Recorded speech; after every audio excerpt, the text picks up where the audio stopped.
വാറണ്ടായി, എൻ്റെ പേരിൽ കേസായി. ഒരു 9 വർഷം ആ കേസ് നീണ്ടു. ഒരു 15 ലക്ഷത്തോളം രൂപ വക്കീൽ എൻ്റെ നിന്ന് മേടിച്ചു. എൻ്റെ മാതാവിൻ്റെ, അതായത് ഈ കൃപാസന മാതാവിൻ്റെ രൂപത്തിൽ എൻ്റെ മുതലാളി എൻ്റെ മുമ്പിൽ വന്നു. എൻ്റെ മുതലാളി എന്നെ വിളിച്ചു, അവരെ വിളിച്ച് സംസാരിക്കാമെന്ന് പറഞ്ഞു. മാതാവിൻ്റെ മുമ്പിൽ വന്നിട്ട് അവരെ വിളിച്ചു. അവർ അങ്കമാലിയിലാണ് അവർ താമസിക്കുന്നത്. അവർ അങ്കമാലിയിൽ നിന്ന് ഇടുക്കി, അതായത് ഇടുക്കി തോപ്രാംകുടി പറഞ്ഞ സ്ഥലമാണ്. ഞാൻ ഇരട്ടയാറാണ് ജോലി ചെയ്യുന്നത്. ആ കടയിൽ വന്ന് മുതലാളിയോട് സംസാരിച്ചപ്പോൾ അവർ പറഞ്ഞു, ഞങ്ങൾക്ക് പ്രശ്നങ്ങളൊന്നും, കൃപാസമ്മയുടെ പ്രത്യക്ഷണത്തിൻ്റെ സാക്ഷികളാകാൻ എന്നെയും എൻ്റെ കുടുംബത്തിനെയും അനുഗ്രഹിച്ച എൻ്റെ മാതാവിനും എൻ്റെ ഈശോയ്ക്ക് ഒരായിരം നന്ദി.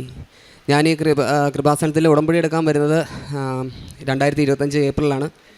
എൻ്റെ പേര് അനീഷ് എന്നാണ്. ഞാനൊരു ഹിന്ദുവാണ്, ഇടുക്കിയിൽ നിന്നാണ് വരുന്നത്. ഞാൻ ഈ കൃപാസനത്തെക്കുറിച്ച് അറിയുന്നത് എൻ്റെ ഭാര്യയെക്കുറിച്ചാണ്. എൻ്റെ ഭാര്യ ഒരു ക്രിസ്ത്യാനിയാണ്. ഞാൻ കല്യാണം കഴിച്ചേക്കുന്നത്. അതായത് എന്ത് ചെയ്യാൻ ഒരു ആത്മഹത്യയുടെ ഒരു വക്കിൽ നിന്നപ്പോഴാണ് ഇതിനെക്കുറിച്ച് എന്നോട് പറയുന്നത്, ഇവിടെ വന്ന് നമുക്ക് ഉടമ്പടി എടുക്കാം, എല്ലാം ശരിയാകും എന്ന് പറയുന്നത്. അന്നൊരു വിശ്വാസമില്ലായിരുന്നു. ഞാനിവിടെ വന്ന് എടുത്തേക്കാം എന്നൊരു വിശ്വാസക്കുറവോട് കൂടി വന്നാണ് ഞാൻ ഇവിടുന്ന് എടുത്തത്. അന്ന് എനിക്കൊരു കേസുണ്ടായിരുന്നു. കേസെന്ന് പറഞ്ഞാൽ ഞാനൊരു വണ്ടി എടുത്തു. ആദ്യമായിട്ടൊരു വണ്ടി എടുത്താണ്. അത് തൃശ്ശൂർ ചാവക്കാടെന്ന് പറയുന്ന സ്ഥലത്ത് ഞാനത് ഈ കോഴി വേസ്റ്റ് ഓടാൻ വേണ്ടി എടുത്ത വണ്ടിയാണ്. അത് എൻ്റെ കൂട്ടുകാർ കൊണ്ട് ഒരു വണ്ടിക്കിട്ട് ഇടിച്ച് നിർത്താതെ പോയി. കേസെന്ന് പറഞ്ഞാൽ ഭയങ്കര കേസായി. പിന്നെ അവർ അവിടെ ഹാജരാകാതെ വന്ന് വാറണ്ടായി, എൻ്റെ പേരിൽ കേസായി. ഒരു 9 വർഷം ആ കേസ് നീണ്ടു. ഒരു 15 ലക്ഷത്തോളം രൂപ വക്കീൽ എൻ്റെ നിന്ന് മേടിച്ചു. പൈസ ആഴ്ചയിൽ 7,000, 4,000, 2,000 വെച്ച് മേടിച്ചുകൊണ്ടിരിക്കുമായിരുന്നു. ഒരു സുപ്രഭാതത്തിൽ എന്നിട്ട് ഞാനിവിടെ വന്ന് ഞങ്ങൾ പ്രാർത്ഥന തുടങ്ങി. രാവിലെ നീലത്തിരി കത്തിച്ചതിൻ്റെ ഒരു അനുഗ്രഹമായിട്ട് ഞങ്ങൾക്കൊരു മാതാവിൻ്റെ രൂപം തിരിൽ നിന്ന് കിട്ടി. അതിൻ്റെ പിറ്റേ ദിവസം എന്നെ ശിക്ഷിക്കും എന്ന് പറഞ്ഞ കേസ്, വരണമെന്ന് പറഞ്ഞ കേസ് വക്കീൽ എന്നോട് ഇങ്ങോട്ട് വിളിച്ചിട്ട് പറഞ്ഞു, ഇനി കോടതി വരണ്ട, ആ കേസ് തള്ളിപ്പോയി, ഇനി നീ കോടതിയിലേക്ക് വരണ്ടെന്ന് പറഞ്ഞു. പിന്നെ രണ്ടാമത്തെ കാര്യം, ഈ കേസിൻ്റെ പേരിൽ എൻ്റെ കൂട്ടുകാരുടെ കയ്യിൽ നിന്ന് ഞാൻ കുറച്ച് പൈസകൾ കടം വാങ്ങി, ഒരു 5-6 ലക്ഷം രൂപ കടം വാങ്ങി. ഇത് കുറച്ച് നാൾ കഴിഞ്ഞപ്പോൾ ഇവർ ഭയങ്കര പ്രശ്നത്തിലാക്കി. കാരണം പൈസ ഞങ്ങൾക്ക് ഇപ്പം തന്നെ വേണം, അല്ലാതെ ഒരു മാർഗ്ഗമില്ല, ഞങ്ങൾ അത് വീണ്ടും കേസാക്കുമെന്ന് പറഞ്ഞു.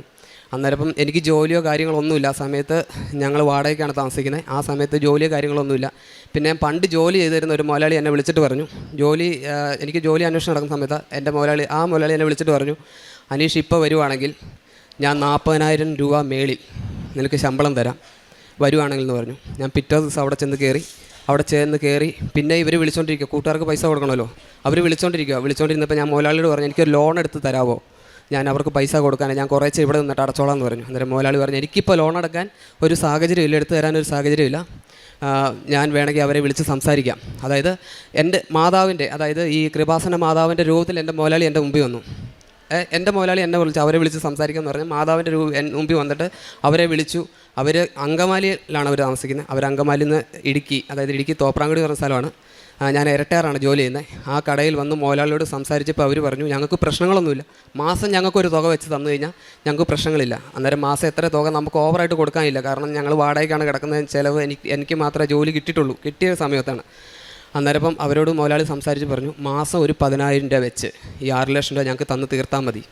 അതെനിക്കും ആശ്വാസമായി, അവർക്കും ഒരു പ്രശ്നം. ആ പ്രശ്നങ്ങളൊന്നും ആ പ്രശ്നങ്ങൾ അവിടെ തീർന്നു. കടബാധ്യത ആ പ്രശ്നം അങ്ങ് തീർന്നു. പിന്നെ ഞങ്ങൾക്കൊരു വീടില്ല, സ്വന്തമായിട്ട് കിടക്കാനായിട്ടൊരു വീടില്ല. സ്ഥലമുണ്ട്. സ്ഥലം എന്ന് പറഞ്ഞാൽ ഇടുക്കിയിലെ സ്ഥലങ്ങൾ എല്ലാവർക്കും അറിയാമെന്ന് എനിക്ക് തോന്നുന്നു. കുന്നും ചെരുവ, അവിടെ ഒരു വണ്ടി കയറത്തില്ല, നിരപ്പാക്കത്തില്ല, ഏലക്കാടാണ്, ചെരുവ്, വീട് വെക്കത്തില്ല. കണ്ടവർ പറഞ്ഞു, നിങ്ങൾ അവിടെ എന്തിനാ വീട് വെക്കാൻ പറ്റത്തില്ല എന്ന് പറഞ്ഞു. അന്നേരം എല്ലാം നമുക്ക് വീട് വെക്കുന്നതിനെക്കുറിച്ച് ആലോചിച്ചില്ല. അന്നേരം ഇവള് പറഞ്ഞു, നമുക്ക് കൃപാസനത്തിൽ പോകാം, ഇവിടുത്തെ മണ്ണെടുത്തിട്ട് നമുക്ക് അവിടെ കൊണ്ട് ഇട്ട് നോക്കാമെന്ന് പറഞ്ഞു. ഞങ്ങളിവിടെ മണ്ണെടുത്തിട്ട് വീട്ടിൽ ചെന്നിട്ട് ഉപ്പ്, തൈലം, ഈ മണ്ണും കൂടെ കൂട്ടി കുഴച്ചിട്ട് ഞങ്ങളെ പറമ്പിലിട്ട് രണ്ടാമത്തെ ദിവസം എൻ്റെ അച്ഛൻ വിളിച്ചിട്ട് പറയുന്നു, നിങ്ങൾ പെര വെക്കുന്നുണ്ടെങ്കിൽ വെച്ചോ എന്ന് പറഞ്ഞു. അന്നേരം ഞങ്ങൾ അവിടെ ചെന്നു. അന്നേരം എൻ്റെ ചേട്ടൻ്റെ വീടാണ് തൊട്ട് ഫ്രണ്ടിൽ എൻ്റെ ചേട്ടൻ്റെ വീടാണ്. അവരിങ്ങനെ ഷെഡ് കെട്ടിയിട്ടുണ്ട്. അതിൻ്റെ അടിയിൽ കൂടെ ഒരു വണ്ടി കടന്നു പോകത്തില്ല, JCB കടന്നു പോകത്തില്ല. ഞങ്ങൾക്ക് വലിക്കാനൊരു മാർഗ്ഗമില്ല. ഒരാളെ നിർത്തി കഴിഞ്ഞാൽ ഒരു 2 മാസം 3 മാസം കൂടിയേ മണ്ണ് വലിച്ച് തീരുള്ളൂ. പക്ഷേ JCBക്കാരനെ ഞാൻ വിളിച്ച് കഴിഞ്ഞപ്പോൾ ചെറിയ JCB വന്നിട്ട് പറഞ്ഞു, നമുക്ക് അവിടെ കുഴിക്കുവാണെങ്കിൽ നമുക്ക് അങ്ങോട്ട് കയറി പോകാം, പറമ്പിലേക്ക് കയറി പോകാമെന്ന് പറഞ്ഞു. ഞാൻ എൻ്റെ ചേട്ടനെ പെര വെക്കുന്നതുകൊണ്ട് ഞങ്ങൾ ചെറിയൊരു പ്രശ്നത്തിലായിരുന്നു. ഞങ്ങളൊരു ഉടക്കിലേക്ക് മാറി, എന്നോട് മിണ്ടത്തില്ല, അവർ സഹകരിക്കത്തില്ല, അങ്ങനെ ഒരു മാർഗ്ഗത്തിലേക്കായിരുന്നു. പിന്നെ അവരോടറിയാതെ ഞങ്ങൾ അവിടെ മണ്ണ് കുഴിച്ച് പറമ്പിൽ കയറി, പറമ്പ് നിരപ്പാക്കി. ഇപ്പം ആ പ്രദേശത്ത് ഞങ്ങൾ പെര വെക്കുന്ന അത്രയും നല്ലൊരു സൗകര്യമുള്ള സ്ഥലം നിങ്ങൾ കാണിച്ചു തരില്ല. ഞങ്ങൾക്ക് 10,000 പറഞ്ഞ സ്ഥലത്ത് ഞങ്ങൾക്കിപ്പോൾ 1 ലക്ഷം രൂപ കൊടുത്താൽ ആ സ്ഥലം സെൻറ്റിന് കിട്ടും. അത്രയും നല്ല രീതിയിൽ അത് വന്നു. ഞങ്ങളവിടെ തറ കെട്ടി കഴിഞ്ഞപ്പം ഞങ്ങൾക്ക് പൈസ ഇല്ല. പിന്നെ മുമ്പോട്ട് 1,000 തികച്ചെടുക്കാൻ പൈസ ഇല്ലാതെയാണ് ഞങ്ങൾ ആ പെരയുടെ തറ കെട്ടിയേക്കുന്നത്. ഞങ്ങൾക്ക് അത് കഴിഞ്ഞ് മുമ്പോട്ട് പോകാൻ ഒരു മാർഗ്ഗം ഉണ്ടായില്ല. അന്നേരം എൻ്റെ വൈഫിൻ്റെ പേരിൽ കുറച്ച് സ്ഥലം കിടപ്പുണ്ടായിരുന്നു. അത് ഫോർട്ട് കൊച്ചിയിലാണ്. സ്ഥലം കിടപ്പുണ്ടായിരുന്നു. അന്നേരം അപ്പോൾ അത് വിൽപ്പനയ്ക്ക് വേണ്ടി ഞങ്ങളിവിടെ ഉടമ്പി ഇതിൽ വെച്ചിട്ടുണ്ടായിരുന്നു. വിൽക്കുവാണെങ്കിൽ ഞങ്ങൾക്ക് പെര വെച്ച് ജീവിക്കാം എന്നൊരു മാർഗ്ഗം. പക്ഷേ അത് വിൽപ്പന നടക്കുന്നില്ലായിരുന്നു. പക്ഷേ ഇങ്ങനെ തറ കെട്ടിയിട്ടിട്ട് ഞങ്ങൾക്കൊരു മാർഗ്ഗം ഉണ്ടായില്ല. പക്ഷേ ഞങ്ങൾ അവിടെ ഉപ്പും ഈ കൃപാസനത്തിലെ മണ്ണും തൈലും എല്ലാം കൂടെ കൂട്ടി തളിച്ച് വിശ്വാസ പ്രമാണം ഒരു 50 പ്രാവശ്യം വിശ്വാസ പ്രമാണം ചൊല്ലി കഴിഞ്ഞപ്പം പിറ്റേ ദിവസം ബ്രോക്കർ വിളിച്ചിട്ട് പറയുന്നു, സിമി നിങ്ങളുടെ സ്ഥലം വിൽപ്പനയായി, പൈസ പിറ്റേ ദിവസം വന്ന് നിങ്ങൾ മേടിച്ച് ഒപ്പിട്ട് പൊക്കോളാൻ പറഞ്ഞു. ഞങ്ങളോട് ആദ്യം ഈ പെര വെക്കാൻ 1600 കട്ട പറഞ്ഞിടത്ത് ഞങ്ങൾക്ക് വെറും ഇപ്പം ജനൽപ്പൊക്കമായുള്ളൂ, 1000 കട്ട പോലും ആയിട്ടില്ല. എങ്ങനെ അത്ഭുതം സംഭവിച്ചേ, എന്താ അത്ഭുതം സംഭവിച്ചതെന്ന് എനിക്കറിയില്ല. ഞങ്ങൾക്ക് ബാക്കി കട്ട എല്ലാം മിച്ചമാണ്. ഇപ്പോൾ ഈ ആഴ്ച ഞങ്ങളുടെ പെരയുടെ വാർക്കയാണ്. ഈ അതിൻ്റെ ഒരു സന്തോഷം ഇപ്പോൾ പുതുക്കേണ്ട പേരിലാണ് ഞങ്ങളിപ്പോൾ ഇങ്ങോട്ട് വന്നതല്ല, പെരയുടെ പണി കഴിഞ്ഞിട്ട് അതും സാക്ഷ്യം പറയാൻ വേണ്ടിയാണ് വന്നത്. അതുകൂടാതെ ഒത്തിരി എൻ്റെ സഹോദരൻ വന്നിട്ട് രമ്യതപ്പെട്ടു. ഞങ്ങൾക്ക് കറണ്ടില്ലായിരുന്നു, കമ്പി കെട്ടിയാൻ കറണ്ടില്ല, വെള്ളമില്ല, വെള്ളത്തിന് മാർഗ്ഗമില്ല, ഒന്നുമില്ലായിരുന്നു. അവർ തരുന്നില്ല, ഞങ്ങളുടെ ദേഷ്യത്തിൻ്റെ പേരിൽ ഞങ്ങൾക്ക് ഒന്നും തരുന്നില്ലായിരുന്നു. പക്ഷേ ഇപ്പം സഹോദരൻ വന്നിട്ട് പറഞ്ഞു, നീ കമ്പി കെട്ടിയാൻ എൻ്റെ പേരയ്ക്ക് അതിന് കറണ്ട് എടുത്തോ, ഒരു പ്രശ്നമില്ല. പക്ഷേ അവർക്ക് വെള്ളമില്ല, അവർക്ക് വെള്ളം തരാനുള്ള സാഹചര്യമില്ല. ഞങ്ങളന്നേരം വണ്ടിക്ക് അടിക്കുമായിരുന്നു വെള്ളം. അന്നേരം കഴിഞ്ഞ ദിവസം വണ്ടിക്കാരനെ വിളിച്ച് പറഞ്ഞു, അനീഷ അത് വണ്ടി ഇച്ചിരി കംപ്ലൈൻ്റ് ആണല്ലോ, ഞങ്ങൾക്ക് വരാൻ പറ്റത്തില്ല വെള്ളത്തിന്. പിറ്റേ ദിവസം പണിക്കാർ വരാൻ വേണ്ടി നിൽക്കുക. ഇത് തമാശയാണോ എന്താണെന്ന് അറിയത്തില്ല.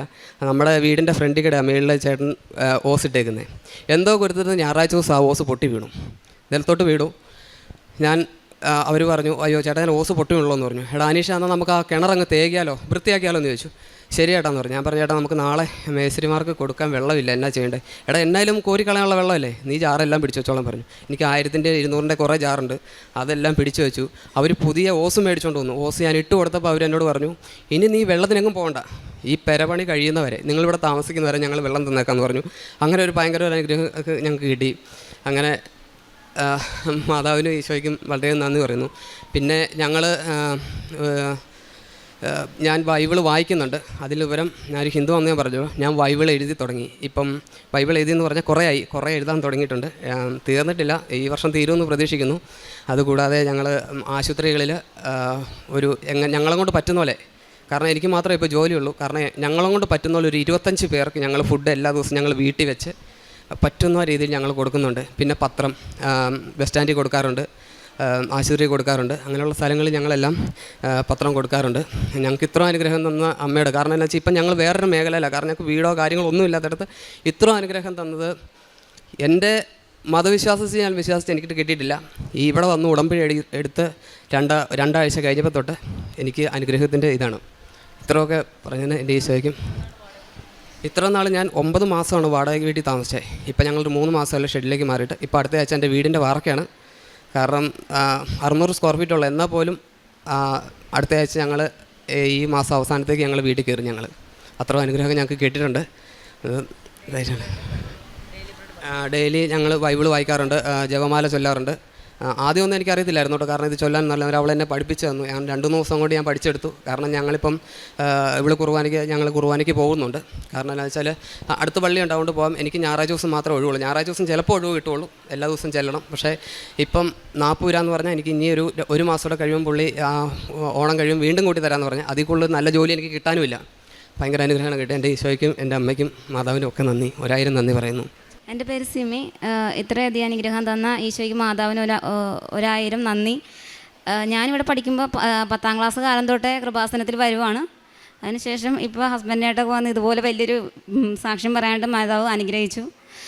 ഇതൊക്കെ മുമ്പ് ഇത്രയും വർഷങ്ങൾക്ക് മുമ്പ് ഇപ്പോൾ 3-4 വർഷമായിട്ടുള്ള അങ്ങനെ കൊണ്ടുപോയി ഒത്തിരി പേര് ഞാൻ കൃപാസനത്തിൽ എൻ്റെ നാട്ടിൽ വെച്ച് വണ്ടി എടുത്ത് എന്നെ കൊണ്ട് പറ്റണ രീതിയിൽ എനിക്ക് അന്ന് ജോലിയൊന്നും ഉണ്ടായില്ല. ഞാൻ ഒരു വലിയൊരു സാക്ഷി അന്ന് ഞാൻ പറഞ്ഞിട്ടുണ്ടായിരുന്നു. അന്ന് ജോസഫച്ചനെ പോയി കണ്ടിട്ട് എനിക്ക് ഒത്തിരി പേര് ഒരു 10-25 പേര് ഇൻ്റർവ്യൂ അറ്റൻഡ് ചെയ്തതിൽ സെലക്ട് ആയത് ഞാൻ മാത്രമായിരുന്നു. അന്ന് തൊട്ട് അനുഗ്രഹങ്ങൾ എന്നും മാതാവ് എൻ്റെ കൂടെ ഉണ്ടായിരുന്നു. ജപമാല എന്നുള്ളത് മാത്രം മുടക്കത്തില്ല. ഒരുപാട് എന്താ പറയുക, നമുക്ക് സഹനം തരും. പക്ഷേ ജപമാല എന്ന് പറഞ്ഞൊരു ആയുധം, അത് ഭയങ്കര ഒരു ആയുധം തന്നെ. ആ തറപ്പുറത്ത് കിടന്നൊക്കെ നമുക്ക് തറയെന്ന് പെട്ടെന്ന് അങ്ങടേക്ക് 2 കട്ട വെക്കാൻ സാധ്യത ഇല്ലയെന്ന് അറിഞ്ഞ സ്ഥലത്ത് നമുക്ക് വൈകുന്നേരങ്ങളായിക്കുമ്പോൾ ആ ജപമാലയും പിടിച്ചിട്ട് ഒന്ന് ചുറ്റി നടന്ന് പ്രാർത്ഥിച്ചാൽ മതി. 2 ദിവസം മതി. അങ്ങോട്ട് എന്താ സംഭവിച്ചെന്ന് അറിയത്തില്ല. ഇപ്പം അവിടങ്ങളെല്ലാവരും പറയണത് ഇങ്ങനൊരു സ്ഥലം, ഇങ്ങനൊരു വീട് ആയല്ലോ എന്ന് പറയുമ്പോൾ എല്ലാവരുടെയും കണ്ണു തള്ളി പോവുക. നമുക്കൊന്നും പറയാൻ പറ്റുള്ള ഈ അവസരത്തിൽ ഈശോയ്ക്ക് അമ്മയ്ക്ക് 1000 നന്ദി. എൻ്റെ ആയുസ്സുള്ള കാലം അത്രയും ഇവിടെ കൃപാസനത്തിൽ വരും, പറ്റണ അത്ര മക്കളെ ഇവിടെ കൊണ്ടുവരും. അത് തന്നെയല്ല വലിയൊരു അത്ഭവം എന്ന് പറഞ്ഞാൽ ഞങ്ങൾക്ക് വെള്ളമില്ലെന്ന് ഞാൻ പറഞ്ഞായിരുന്നല്ലോ. രാവിലെ മേസ്തിരിമാർ പണിയാൻ വരും, കട്ട കെട്ടിയിട്ട് പോകും. ഞങ്ങൾക്ക് അന്നേരം പിറ്റേ ദിവസം രാവിലെ വെള്ളം ഒഴിക്കണം. ഞങ്ങൾക്ക് വെള്ളമില്ല, പിറ്റേ ദിവസം ഒഴിക്കാനുള്ള വെള്ളമില്ല, വണ്ടിക്ക് കൊണ്ടുവന്നാലേ അടിക്കാൻ പറ്റത്തുള്ളൂ. പക്ഷേ ഇവർ പോയി പണിത് കഴിഞ്ഞ് ഒരു അരമണിക്കൂർ കഴിയുമ്പം നല്ല മഴ പെയ്ത് ഞങ്ങൾക്ക് പിറ്റേ ദിവസത്തേക്ക് വെള്ളം ഒഴിക്കണ്ട. ഇത് ഒരു 4 ദിവസം 5 ദിവസമായി ഇങ്ങനെ തന്നെ. ഇപ്പോഴല്ല മഴയായത്. അതിന് മുമ്പ് ഒരു 15 ദിവസം മുമ്പത്തെ കേസാണ് പറഞ്ഞത്. ഇവർ കട്ട കെട്ടിയിട്ട് പോകും, മഴ പെയ്യും, രാത്രി മാത്രം മഴ, അവർ വരും, മഴ മാറും. അത് ഞങ്ങൾക്ക് ഭയങ്കര ഒരു അനുഗ്രഹമാണത്. വാസയോഗ്യമായ നഗരത്തിലെത്തുവോളം അവരെ അവിടുന്ന് നേർവഴിക്ക് നയിച്ചു. സങ്കീർത്തനം 107 വചനമാണ്. മരുഭൂമിയിൽ നടന്നിരുന്ന ആ ജനതയാണ് ദൈവം ഒരു നല്ല വാസയോഗ്യമായ സ്ഥലത്തെത്തിയോളം അവരുടെ കൂടെ യാത്ര ചെയ്തത്. ദൈവം തൻ്റെ ജനത്തെ കഷ്ടതകളിൽ നിന്നും രക്ഷിച്ച് ശരിയായ വഴിയിലൂടെ നയിക്കുന്ന ഒരു ദൈവമാണ്. ഉടമ്പടി ദൈവത്തെ കണ്ടെത്താൻ പറ്റിയ ഒരു വലിയ പദ്ധതിയാണ്. നമ്മുടെ ജീവിതത്തിൽ എന്ത് ചെയ്യണമെന്നറിയാതെ പോകുമ്പോൾ, എങ്ങനെ മുന്നോട്ട് പോകും എന്ന് അറിയാതെ നിൽക്കുമ്പോൾ, ഉടമ്പടിയിലൂടെയാണ് ദൈവം നമ്മെ നേർവഴി കാണിച്ചു തരുന്നത്. നമ്മുടെ ജീവിതത്തിലും പലപ്പോഴും കൺഫ്യൂസ്ഡ് ആയിട്ടുള്ള സാഹചര്യങ്ങൾ, എന്ത് ചെയ്യണമെന്നറിയാത്ത സാഹചര്യങ്ങൾ വരാം. നമുക്കും പ്രാർത്ഥനയിൽ ദൈവസന്നിധ്യത്തിലേക്ക് നമുക്ക് തിരിച്ചു വരാം. ഒരുപക്ഷെ നമുക്ക് വഴി അറിയാതെ എങ്ങോട്ട് തിരിയണമെന്നറിയാതെ നിൽക്കുന്ന അവസരമാവാം. എന്തു തന്നെ ആയാലും ഈശോയിലും അമ്മയിലും നമുക്ക് ഉറച്ച് വിശ്വസിക്കാം. നമ്മെ ഉപേക്ഷിക്കാത്ത ഒരു ദൈവമാണ് നമ്മുടെ കൂടെയുള്ളത്. ആ ദൈവ സാന്നിധ്യം നമുക്ക് ഉറപ്പുണ്ട്. നമ്മെ ശരിയായ വഴിയിലേക്ക് നയിക്കുമെന്ന ഉറച്ച വിശ്വാസത്തോടെ കൃപാസനം ഉടമ്പടി ജീവിതം ദൈവത്തിലേക്ക് നമ്മെ സമർപ്പിക്കുന്ന ഒരു ആത്മീയ യാത്രയാണ്. ആ യാത്രയിൽ പരിശുദ്ധ അമ്മയുടെ കരം പിടിച്ചുകൊണ്ട് നമ്മുടെ ഉടമ്പടി ജീവിതം മുന്നോട്ട് നയിക്കാം. അനീഷ് സുകുമാരനും കുടുംബത്തിൽ ലഭിച്ച ഈ വലിയ അനുഗ്രഹങ്ങൾക്ക് ഒരിക്കലും പ്രതീക്ഷിക്കാത്ത രീതിയിലാണ് അമ്മ അനുഗ്രഹിച്ചിരിക്കുന്നത്. ചോദിക്കുന്ന എന്ത് നൽകുന്ന ഒരമ്മയാണ് നമ്മുടെ കൂടെയുള്ള നമുക്ക് വേണ്ടി മധ്യസ്ഥം വഹിക്കുന്ന ഈ കുടുംബത്തിൽ ലഭിച്ച എല്ലാ അനുഗ്രഹങ്ങളും അനീഷ് സുകുമാർ